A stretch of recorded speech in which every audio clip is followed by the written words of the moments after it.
Hello students, today our topic is वास्तविक संख्याएं। हमारा चैप्टर जो फर्स्ट है क्लास 10 चैप्टर फर्स्ट वास्तविक संख्याएं। इसको इंग्लिश में क्या बोलते हैं? हम रियल नंबर्स बोलते हैं। कल लास्ट टॉपिक में लास्ट जो वीडियो में क्या समझाया था, मैंने आपको ये समझाया था प्राकृतिक संख्याएं कौन सी होती हैं, यानी नेचुरल नंबर। बताया था आपको मैंने कि पूर्ण संख्याएं कौन सी होती हैं, यानी होल नंबर्स। फिर आपको बताया था मैंने पूर्णांक क्या होते हैं, यानी इंटीजर्स। फिर आपको बताया मैंने परिमेय संख्याएं कौन सी होती हैं, यानी रेशनल नंबर्स। फिर आपको समझाया था मैंने अपरिमेय कौन सी होती हैं, ठीक है। और परिमेय प्लस अपरिमेय दोनों मिलाकर क्या बनता है, वास्तविक संख्याएं बनती हैं, जिसको हम क्या बोलते हैं, रियल नंबर्स।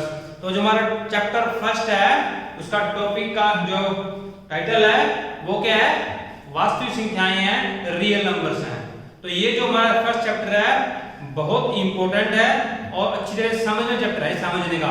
इसमें थ्योरी ज्यादा है, प्रैक्टिकल कम है, तो इसको अपने अच्छी तरह से समझना है बिल्कुल। और मैं गारंटी देता हूं अगर आप ध्यान से समझने की कोशिश करोगे तो मैं 100% आपको समझा के छोड़ूंगा, इसको समझाऊंगा अच्छी तरह से, बिल्कुल अच्छे से समझाऊंगा, ठीक है। तो ये हमारे पास देखो, इसमें क्या है हमारे पास, इसके अंदर हमारे पास ये प्रमेय 1.1।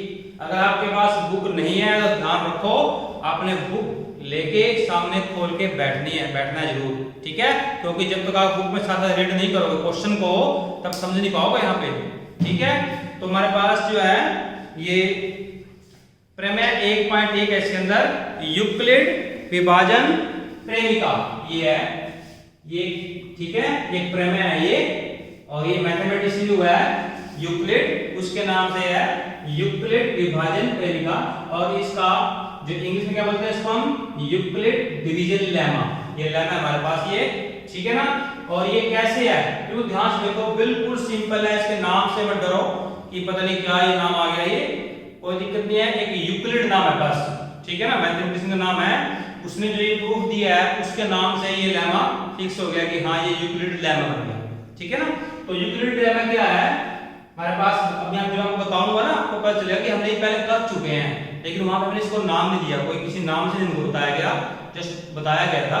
तो यहाँ पे इसका नाम है, तो देखो ध्यान से, दो धनात्मक पूर्णांक। अब देखो धनात्मक पूर्णांक कौन से होते हैं, सारी धनात्मक संख्याएं, सारी ऋणात्मक संख्याएं और जीरो, यानी all positive number, all negative with zero, इन सबको मिलाकर क्या बनता है, पूर्णांक बनता है। और यहाँ पे ये क्या कह रहा है यूनिट, ये कह रहा है कि आप कोई भी दो धनात्मक पूर्णांक लीजिए, धनात्मक मींस 1 2 3 4 5 6 7, इनमें से आप कोई भी दो धनात्मक पूर्णांक ले लीजिए हमने a और b दो ले लिए हमने, ठीक है ना, डरना नहीं है बिल्कुल। इसका मीनिंग क्या है, हमने दो धनात्मक पूर्णांक लिए हैं, हमें नहीं पता 1 2 3 4 कौन से हैं, हमने उनका नाम लिख दिया है। क्या नाम दिया उनका, a और b। अगर आपको कोई अच्छा लगता है p और q आप बोल लीजिए, या c और d जो मर्जी दे लीजिए आप, ठीक है ना।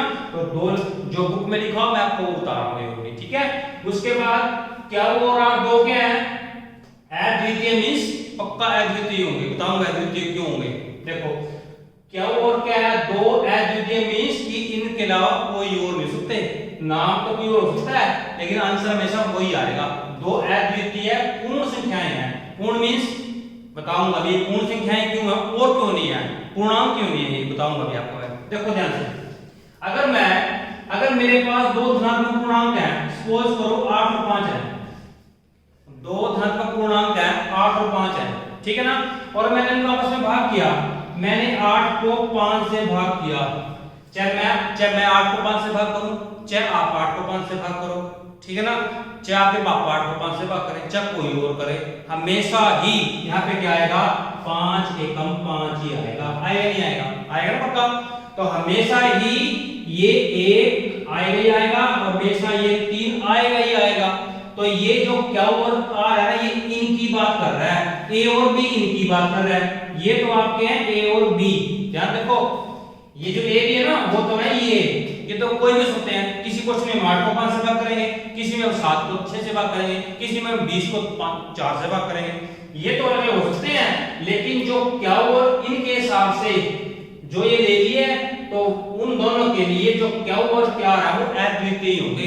यानी अगर हमने 8 और 5 लिया है, अगर हमने 8 को 5 से भाग किया है यदि हमने 8 को 5 से भाग किया है तो चाहे जो मर्जी बच्चा करे, चाहे टीचर करे, हमेशा 5 एकम 5 ही आएगा और जो रिमाइंडर है शेषफल में से क्या आएगा 3 आएगा। दूसरा क्योंकि मैंने 8 और 5 लिया है, मैं 10 और 3 ले लिया मैंने, ठीक है ना, मैं 10 और 3 ले लिया, तो ये जो क्या हो रहा है वो क्या अद्वितीय होंगे, चाहे आप 10 और 3 को आप कोई भी ले लो, कोई बच्चा ले लो, क्योंकि 10 को मैं 3 से भाग करूंगा हमेशा 3 3 9 ही आएगा। ऐसे हो सकता कि आप 3 5 कर दो यहाँ पे, या कोई और यहाँ पे 3 2 नहीं कर दे, नहीं, यहाँ पे हमेशा 3 3 9 ही आएगा और शेषफल क्या बचेगा 1 बचेगा। तो ये जो अद्वितीय है ना, ये क्या और आर ये है, इनको बोल रहे हैं ये क्या और आर, समझ में आ रहा है, ठीक है ना। जो ए और बी है वो किसकी बात कर रहा है, वो दोनों क्या होंगे धनात्मक पूर्णांक होंगे, ठीक है ना, यानी जमा वाली संख्याएं होंगी, वो तो कोई भी हो सकती है। और फिर उनके हिसाब से जो ये शेषफल और भागफल होगा, शेषफल और ये दोनों होंगे भागफल, ये दोनों क्या होंगे अद्वितीय का मीनिंग होता है कि इसको आप एक संख्या दूसरे संख्या से भाग करोगे, चाहे कोई भी बच्चा भाग कर दे, कोई भी इंसान भाग करोगे, तो ये जो है ना ये दोनों क्या होंगे सबके सेम ही आएंगे, बराबर आएंगे, इक्वल आएंगे। क्लियर।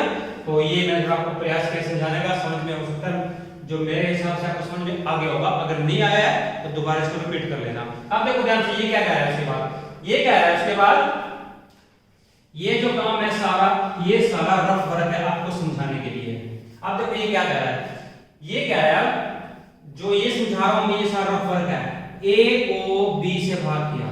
यहां पे हम लिख लेते हैं कि अगर दो संख्या लेते हैं ना तो एक संख्या बड़ी होगी दूसरी क्या होगी छोटी होगी, कोई या दो संख्या ले लीजिए अपनी मर्जी से, उनमें से एक हमेशा बड़ी दूसरी क्या होगी छोटी होगी।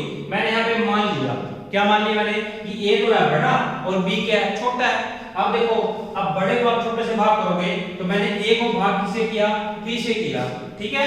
और यहाँ पे क्या आएगा, ये होता है क्वोशंट, क्वोशंट मींस यहाँ पे p क्या होता है ये भागफल, ठीक है ना। और ये क्या होता है रिमाइंडर इंग्लिश में, लेकिन यहाँ पे यूज हम नहीं करेंगे, लेकिन इंग्लिश में क्या है ये भागफल यानी क्वोशंट। क्वोशंट किससे डिनोट करेंगे हम क्या से, यहाँ बचता है शेषफल यानी रिमाइंडर, और रिमाइंडर को डिनोट करते हैं हम r से। अब देखो ध्यान से, हमने a को b से भाग किया, यहाँ पे कुछ भी आएगा उसको लिख दिया कि ये क्वोशंट है, ये भागफल है, और क्वोशंट को लिख दिया हमने क्या हो। और यहाँ पे कुछ भी आएगा, जैसे यहाँ पे 1 आया, यहाँ पे 3 आया शेषफल, मैंने लिख दिया कि रिमाइंडर है r है, कुछ भी आएगा, हो गया ये। अब देखो ध्यान से, मैं नई बात का समझा रहा हूँ आपको, ये जो 8 है ये हम लिखा हमने, ये किसके बराबर है 8, देखो ध्यान से, अगर मैं इन दोनों की गुणा कर दूं 5 की और 1 की, और इसमें ये जोड़ दूं, देखो दोनों बराबर है, ये 8 किसके बराबर है 5 गुणा 1 जमा 3, 5 एकम 5, 5 जमा 3 क्या बनेगा 8 बनेगा।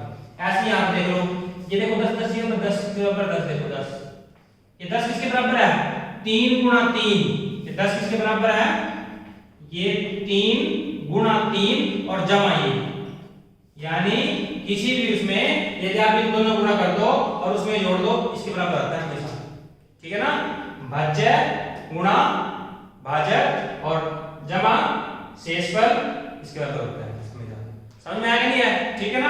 तो देखो ध्यान से, तो इसको मैंने क्या लिखा है, देखो ये मैंने समझा दिया आपको, 10 किसके बराबर है 3 3 9 और जमा 1, 8 किसके बराबर है 5 एकम 5 और जमा 3। ऐसे ही जो a है वो किसके बराबर है, जो a है वो किसके बराबर है, a जो हमारे पास है वो है b गुणा क्या हो और प्लस क्या होगा r, ये आपका फेर वर्ग है, इसके बाद ये आएगा। तो जो a है ये आपका वेरी इंपॉर्टेंट, ये रिजल्ट है इसका, ये जो कंक्लूजन है ये निकल के आया है कि आपको क्या याद रखना है कि जो a है वो किसके इक्वल आएगा b into क्या हो, यानी b गुणा क्या हो और प्लस r। ये मैंने समझाया आपको क्यों आएगा ये, तो a की वैल्यू b प्लस क्या हो प्लस r, और r की वैल्यू क्या होती है, ये जो शेष में बचता है इसकी वैल्यू क्या होती है, हम छोटी क्लास में करते हैं भाग, इसकी वैल्यू क्या होती है, देखो ध्यान से, आपने कर मेरा स्टार्टिंग का मैंने आपको ये सारा काम आपने कर रखा है, लेकिन आपको पता नहीं है कि कैसे कर रहे हैं क्यों कर रहे हैं, ठीक है ना, और किस नाम से कर रहे हैं। देखो ये जो शेषफल होगा जो रिमाइंडर होगा ना, या तो इसकी वैल्यू 0 आएगी, किसी भी दो संख्या को आपस में भाग कर लो आप, या तो शेषफल क्या आएगा रिमाइंडर क्या आएगा 0, अगर 0 नहीं आया फिर क्या आएगा हमेशा इससे छोटा आएगा। इज इट क्लियर, सभी क्लियर है? नहीं बात ये क्या क्लियर है कि ये जो शेषफल है ये तो जीरो आएगा। अगर जीरो नहीं आएगा कुछ और आएगा फिर क्या आएगा? हमेशा इससे छोटा आएगा। अगर इसके इक्वल आ गया या इससे बड़ा आ गया तो इसमें हमारा क्वेश्चन गलत है, हमने गलत बात किया है। ये आपको पता है, इस बात का पता है ना सबको? तो देखो इसी बात को हम यहाँ पे क्या लिखते हैं, ध्यान देखो, इसी बात को हम क्या लिखते हैं कि जो r की वैल्यू है ना, ये r की वैल्यू देखो ध्यान से, जो r की वैल्यू वो क्या है देखो।